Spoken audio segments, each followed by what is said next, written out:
Halo semuanya, saya Oktavandi Widiprakoso dari kelas Visioner. Kali ini saya akan mempresentasikan tentang analisa sentimen tayangan televisi menggunakan algoritma Bernoulli. Yang pertama adalah ada NLP flow atau Neural Language Processing Flow. Yang pertama ada data collection, yang kedua ada text pre-processing, selanjutnya ada feature extraction, selanjutnya ada modeling, model evaluation, simple deployment, dan result. Latar belakang, Twitter merupakan salah satu media sosial yang dapat mengungkapkan semua pendapat secara bebas. Salah satunya tentang tayangan televisi di Indonesia.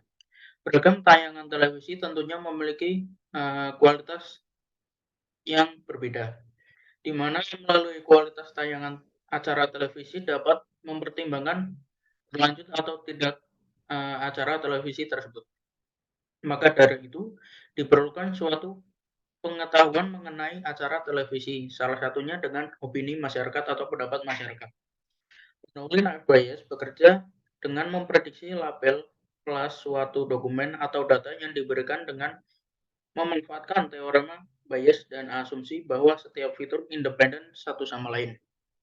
Bernoulli bias cocok digunakan untuk klasifikasi dokumen yang berisi teks atau data biner. Algoritma ini digunakan dalam berbagai aplikasi seperti klasifikasi email spam, analisis sentimen, dan klasifikasi dokumen. Tujuan dan urgensi. Untuk mengetahui opini masyarakat tentang tayangan, yang pertama untuk mengetahui opini masyarakat tentang tayangan televisi di Indonesia berdasarkan hasil tweet yang ada di Twitter. Yang kedua, untuk mengetahui dan membandingkan itu typo untuk membandingkan nilai akurasi SVM multinomial bias, Bernoulli bias untuk menganalisis opini masyarakat pada data tweet tayangan televisi. Opini masyarakat mengenai tayangan televisi cukup penting karena menjadi masukan bagi stakeholder yang berhubungan dengan acara televisi tersebut untuk mengetahui pandangan masyarakat mengenai acara televisi tersebut. Apakah tayangan ini memberikan suatu dampak yang positif atau negatif bagi penikmatnya? Data acquisition, data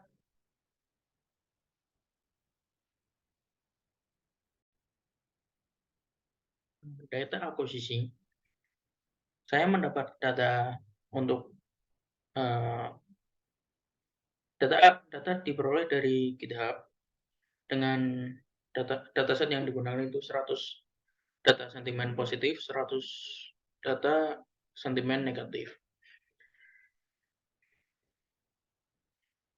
Nah, selanjutnya text pre-processing. Yang pertama ada scaffolding. Scaffolding itu proses mengubah teks menjadi huruf kecil semua. Selanjutnya ada text removal. Itu proses mengubah kata-kata yang umum dan tidak memberikan kontribusi signifikan seperti dan, apalagi, atau, dan lain sebagainya. Selanjutnya ada word normalization. Itu proses mengubah kata-kata dalam teks menjadi bentuk dasar atau standar. Selanjutnya ada stemming. Itu proses mengubah kata-kata dalam teks dengan hanya menyisakan kata dasar dengan menghapus imbauan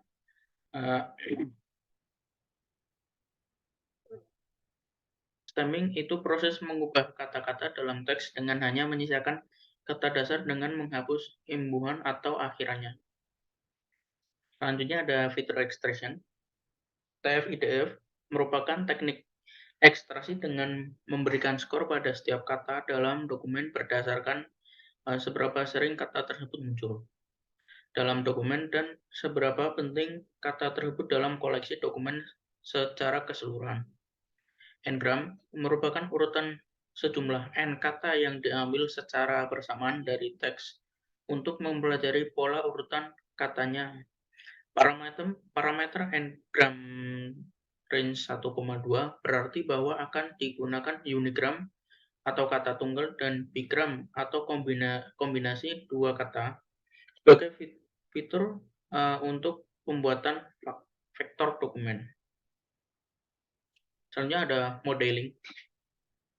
Bernoulli FBS adalah salah satu jenis algoritma klasifikasi yang digunakan dalam machine learning. Algoritma ini sangat berguna. Algoritma ini sangat berguna dalam memprediksi label kelas dari suatu dokumen atau data dengan memanfaatkan teorema Bayes dan asumsi bahwa setiap fitur independen satu sama lain.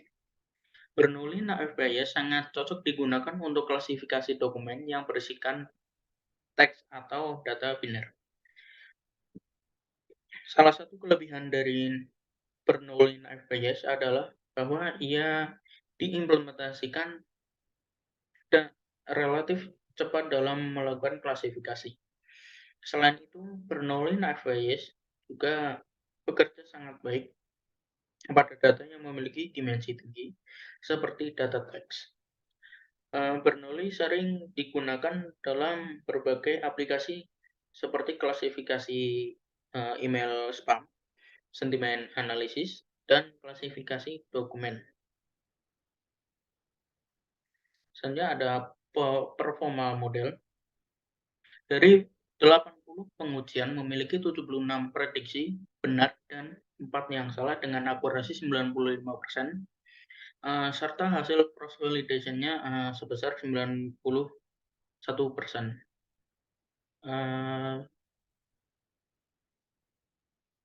Selanjutnya merupakan perbandingan dari 3 machine learning yang tadi saya sebutkan, yaitu ada SVM, multinomial, dan Bernoulli. Dari ketiga algoritma tersebut menghasilkan akurasi sebesar yang SVM itu menghasilkan 93,75%, multinomial itu 95%, dan Bernoulli itu juga 95%. Sedangkan untuk cross validation-nya yang SVM itu sebesar 90%, multinomial itu 91%, serta Bernoulli juga 91%. Mungkin seperti itu saja. Bila ada salah kata, mohon dimaafkan. Terima kasih.